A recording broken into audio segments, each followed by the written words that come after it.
Hello everyone and welcome to this year's Future Oil and Gas event. My name is Shane McArdle and I head up the Digital Energy Division in Kongsberg Digital. We are an industrial software company that's driving the large-scale digitalization transformation in the heavy asset industry. We're helping our customers to reimagine how they work through use of digital twins. So we've been living in unprecedented times where a worldwide pandemic has forced us to redefine how we work and how we live.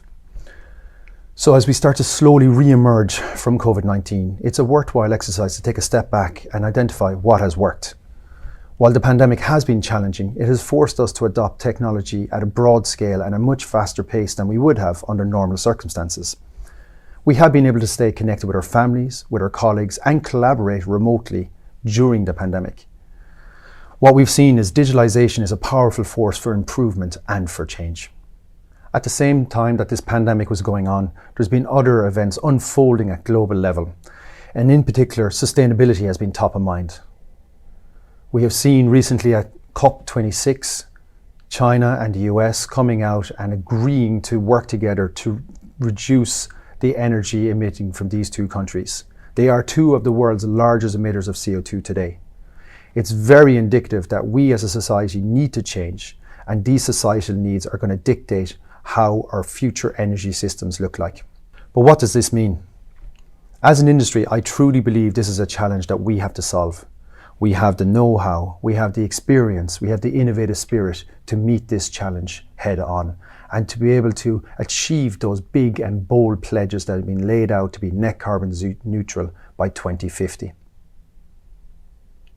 So during the year, Kongsberg Digital undertook a survey where we interviewed market leaders, market analysis companies to understand where meaningful impact can be made towards meeting those targets, those pledges of being net carbon neutral by 2050. Areas such as rebalancing the energy portfolio, investing into clean and sustainable energy such as offshore wind, hydrogen, green and blue hydrogen, batteries, geothermal, all of these will help us rebalance the energy portfolio. But these are nascent technologies and industries. They're only starting to take off now and will take some time before there's a tipping point where we move away from traditional hydrocarbons. Likewise, our investment into utilities as we become more electrified as a society will require time, money and investment. But we have to remember this is an energy transition. It's not an energy stop and start with something new. So we have an existing infrastructure that we need to nurture, that we actually try to invest into and make greener because it's going to be there for the next couple of years. It could be 10, 20, 30 years. As we move away from our traditional hydrocarbon energy, we need that part of the industry to fund the new energy sources that we're going to need to rely on as a society. In our findings, almost everyone agreed that digitalization would drive and support the green energy shift. But how do we take advantage of this? How do we leverage technology such as digital twins in order to navigate this fast-changing future? And how do we do it at pace? The energy transition is really rooted in digital transformation. What is the current state of the industry? So what we've seen and what we've heard and seen from reports that greater than 70% of all digital transformation initiatives do not reach their goals. Why is this? There are a lot of POCs out there and we hear a lot of good examples of these POCs being implemented, but what we're not hearing is these POCs being moving from a proof of concept to a proof of scale. Digitalization, in order to achieve maximum impact, has to be done at scale and needs to be adopted broadly and widely within our industry. We need to operationalize the value that digital technology can bring. Companies need to become data-driven, they need to implement the technologies across organizations, they need to elevate these problems up to management, they need to get commitment to drive these initiatives across the organization. We need to reimagine how people can work. We need to structure organizations to be more adaptive and adoptive of these technologies. Data drives so much of the decision making within organizations, and digital twins can help orchestrate the data gathering, the data cleansing, the insight generation, deployment of AI and machine learning at scale, digitalization of workflows. We can impact disciplines across assets and across fleets of assets, making sure that we have a cumulative effect within our industry. So for Kongsberg, we see three key pillars that are prominent in the digital transition for today and going into the future. Number one, purpose. You need to align your tech strategy with your business strategy. Digitalization for digitalization's sake, it's a losing game. Just like your business strategy is adaptive and has to change due to market trends or changes, so too must your technology stack be flexible and be adaptive to meet those demands. So just having all your data available in one central location has a huge possibility to be able to make an organization more agile. We can help businesses better understand how they are operating, but also we can use this data in a centralized location to remotely monitor, improve operations and maintenance planning through use of data analytics, simulation, VR, AR. We need to take advantage of all of this technology at scale, but also link it in particular to business processes. As an example, from a flexibility point of view, we were working with a customer just before the pandemic hit.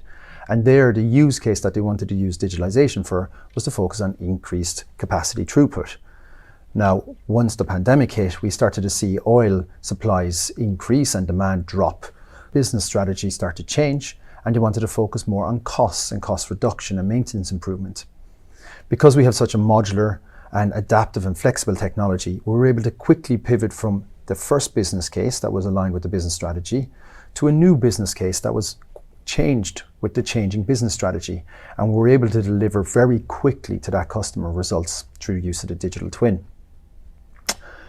This is an example and a reason why those two are so tightly interlinked.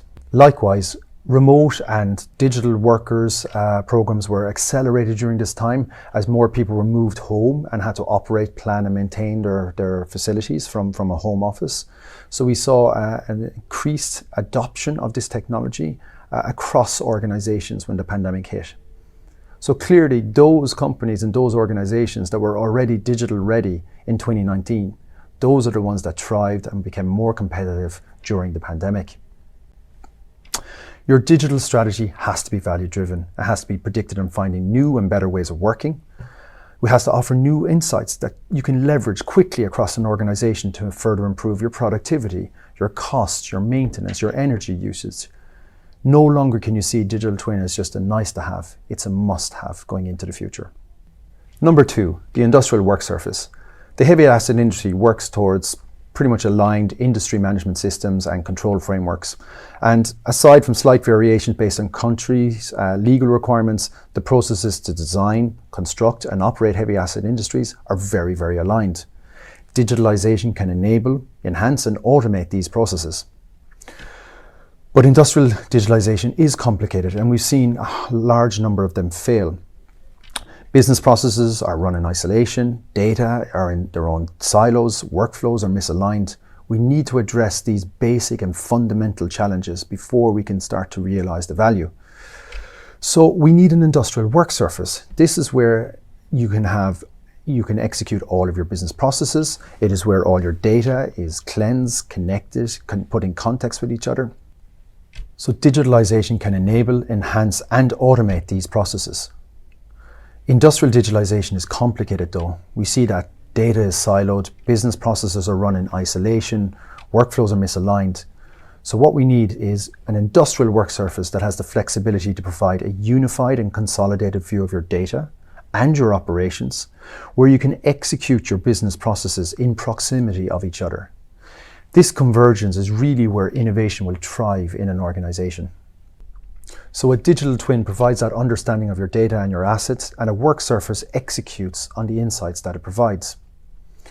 Digital twins have to be built on an open, scalable and accessible infrastructure, because going into the future, we understand that an ecosystems of partners are going to be required to solve these challenges. It's not just going to be one player or one actor in the industry. Without this open architecture, it doesn't make it easy to collaborate.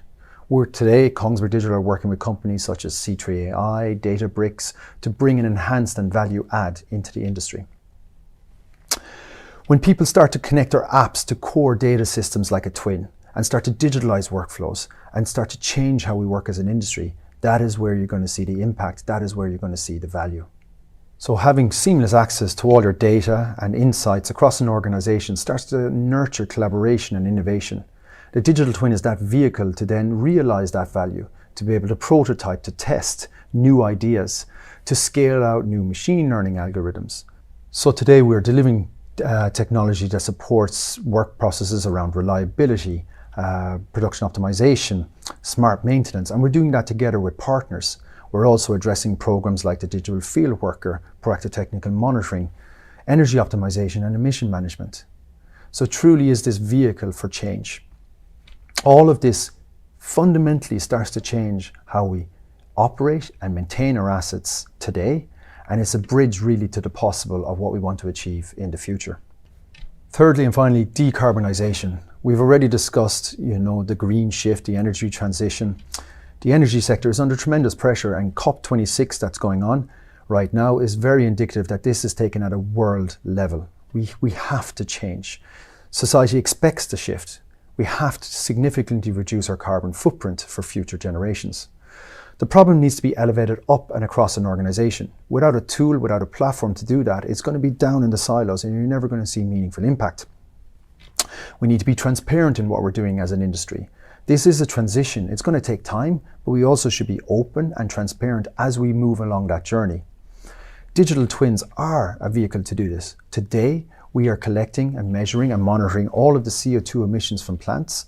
We're bubbling them up and making them available in a very transparent and open way across teams, across assets, across fleets of assets. What we're observing is when you see and can visualize the impact of your day-to-day behavior in an asset and how that can have an increase or a decrease on the CO2 footprint of an asset, behavior start to change. So just by simply connecting data, creating data and making it available to people, you begin to see this cumulative effect. So instead of boosting up or using a higher amount of pressure in order to increase capacity, maybe you use the optimal amount of pressure, thus taking down a little bit on the CO2. But if there's a little bit happening across all of your assets and across all of your organization, these start to add up and starts to drive change. So of course, just having access to data doesn't remove emissions. Obviously, without data, you have no ESG, but it's the insights and it's the actions that you take in that data. It's the applications you build around that data. That's really what's going to drive change. So having access to clean, contextualized and good data is a great start. You need to take that, link it to actual business processes and workflows that are being executed every single day in the plant. We're working on tools and workflows to optimize energy using machine learning and simulation, a hybrid approach that's delivering great value right now today to the industry. We want to take that further. We want to look at your chemical use. How much pollution are you putting back into the environment? Can we optimize on MEG that are being used in subsea systems? Yes, we can, and we've seen this again and again. So there are so many areas where we can improve as an industry, as an existing industry, as we transition towards this green future. So if we're going to make this work, we need to identify and measure the value that link the sustainable business activities to existing value drivers of that asset. That is so important. There are no silver bullet here, but maybe there's 10 bronze bullets that will help us to get to where we're going. It's going to be a cumulative effect and it's going to take an industry to get us there. Thank you very much. I'm really excited to take part in this event over the next 2 days. It's going to be very engaging.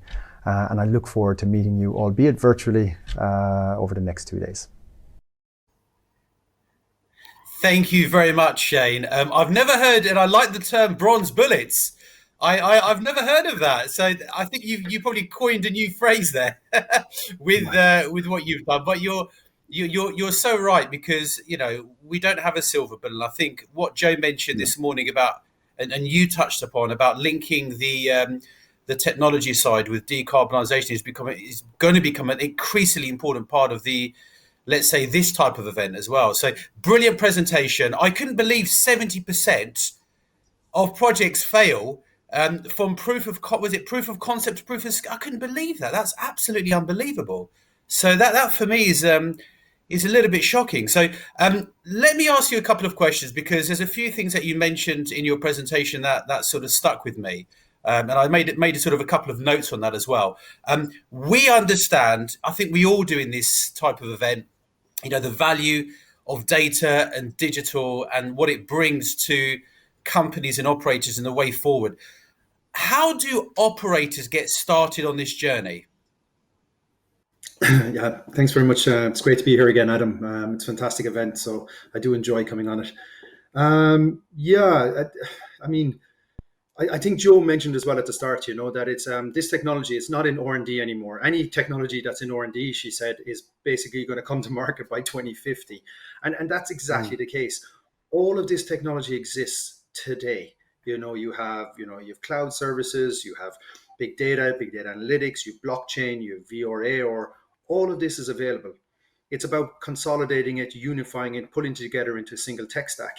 And to be honest, Mm. this, when I look across some of our customers, all of this technology is operationalized. It's in use today. So it's not about Mm. the technology. So when you hear people say, "Oh, we have to wait for this to be developed or this has to be matured," that's not the case. There's a lot of value to be Mm. derived with the existing technology today. There are more fundamental things, I think, along the lines of, and it was mentioned in your previous panel, we talked about like data management, data quality. Again, these are Mm. solvable. These are just sometimes it's a little bit painful to solve them, but there's solutions there. There's solutions that are going to automate this into the future. We're working on such technology ourselves, but it shouldn't be a precursor to stop. Even if your data quality isn't perfect, it shouldn't prevent you from starting. These things can be done in parallel. Some of the things that if I look at some of the customers that really have adopted this and started early and gotten up and running with this quickly, looking at some of the criteria, first of all, it's culture. The customers Yeah. that we've worked with, that they've just had it from leadership from the top. Look, adopt early, innovate early. Doesn't matter if it doesn't work. I can't remember the person on the previous panel, but they were talking about failing fast and accepting that we can fail, not go, oh, end of the Passion. world. Yeah. you know so culture really sets the tone. Early adoption, your technology stack, the technology stack that you select. We've been doing this for a number of years. We've digital twins out in the market, CogniTwin. We've gone through all of the bottlenecks of scalability, usability, etc. But it's important that when you select a partner that they have the correct technology stack. The Mm. other things I talked a little bit about in the talk there was partnerships. There's no one company that will solve this, not at all. Yeah. You have to have an ecosystem of partners, and I have to say, us coming in, we have a lot of partners in the industry. So then when we sit down and talk to the customers, we go, okay, you want to do early capital projects, twins, great. We work with Futuron. We're a very strong partner with Futuron, who are on this one of the panels, I think, later today. We're part of the OpenAI consortium, where we work with the likes of C3 AI to scale Mm. analytics and machine learning. And blockchain and data gumbo, we work with these guys on supply digitalization of supply chain. So this is where you can come to the table with a portfolio of solutions, of partnerships already established, and that also fast tracks, let's say, the adoption of this technology for a lot of the industry.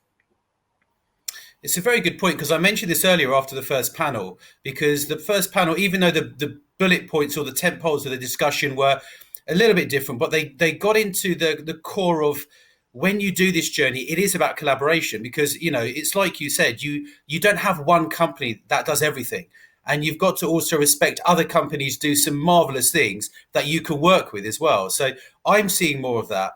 I've seen a lot of that especially the last 4 or 5 months in particular. But I think that's a very positive thing, and it shows that Absolutely. technology vendors or companies can work also with each other, where they weren't looking to do that, and they were quite secretive before. So I think that's a really interesting way of sort of going forward as well.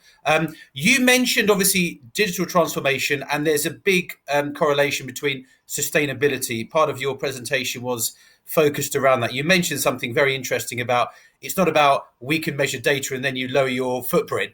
It's a lot more complex than that. But what can you provide some examples, let's say, of how Kongsberg Digital have delivered in that particular space?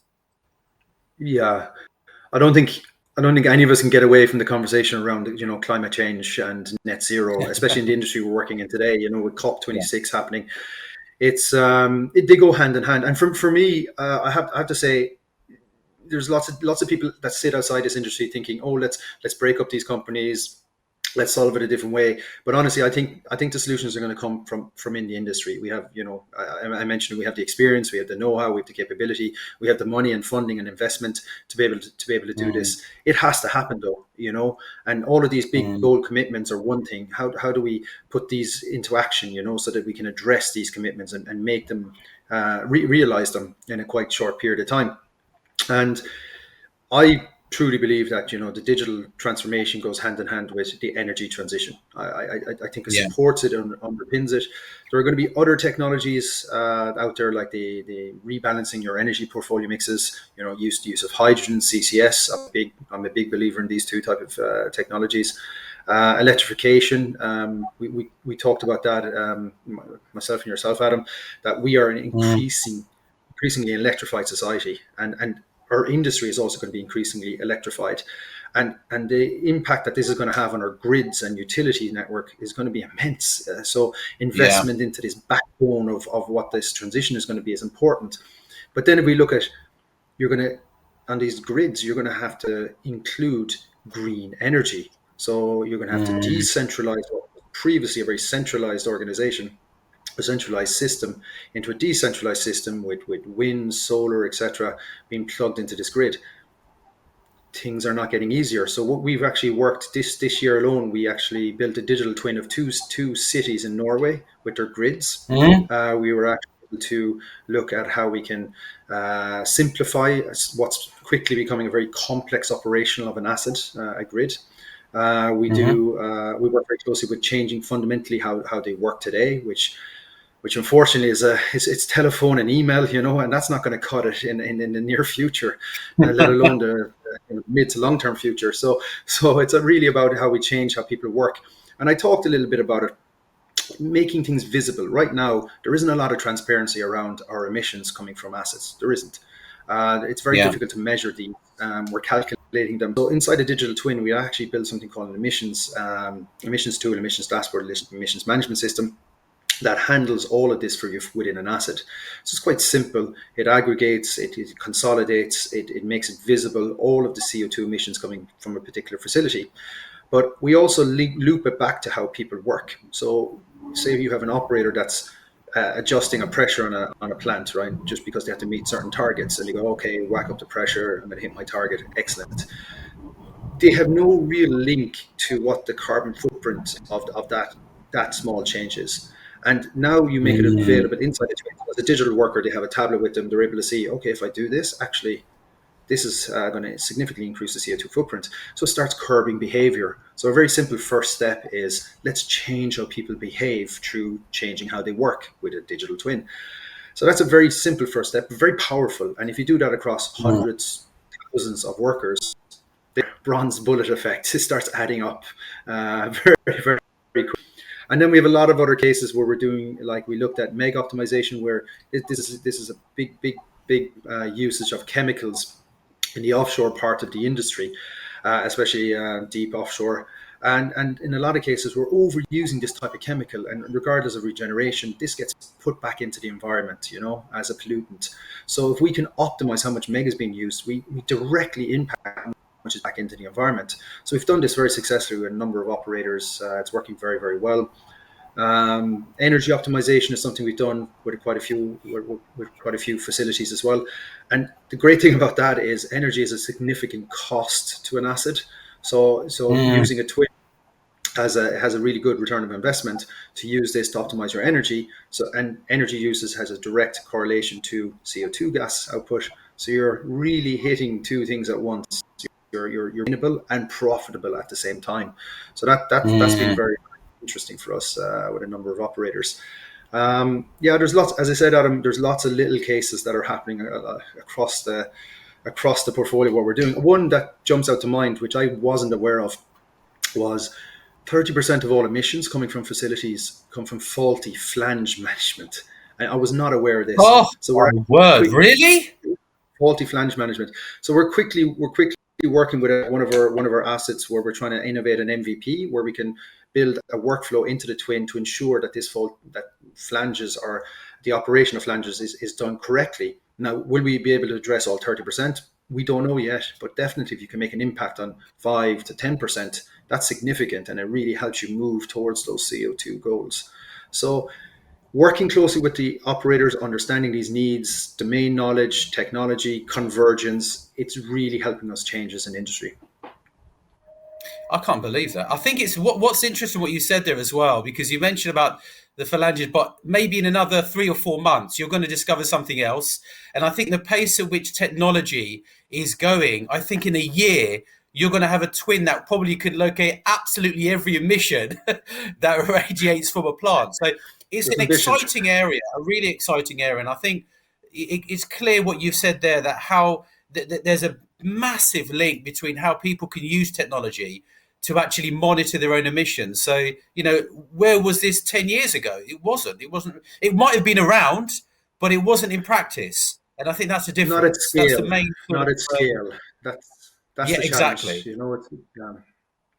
definitely. That's the problem. It's not at scale. What you said goes back to what you said before. The proof of concept, proof of scale. So if you're just piloting things and giving up, there's no point. You've got to do it at scale. So, Shane, thank you very much for joining us. Once again, thank you for working with us on this event.